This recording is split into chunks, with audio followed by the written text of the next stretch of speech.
All the roads are fucking closed. Can't get anywhere. We were just driving on I-29 and got yelled at because that was closed. It wasn't barricaded. So we're just outside of Missouri Valley trying to make it our way back. We can't get to Omaha. So is it going to be this road, Colin? We're going to take a left on?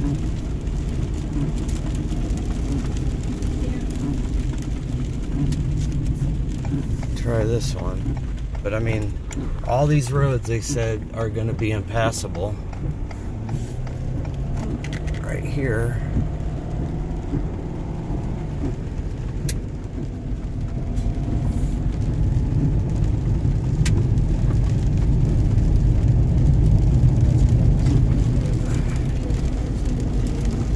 You know, I'm almost wondering if we should turn around, get gas or get diesel, and then come back up here. Because we're at half a tank now.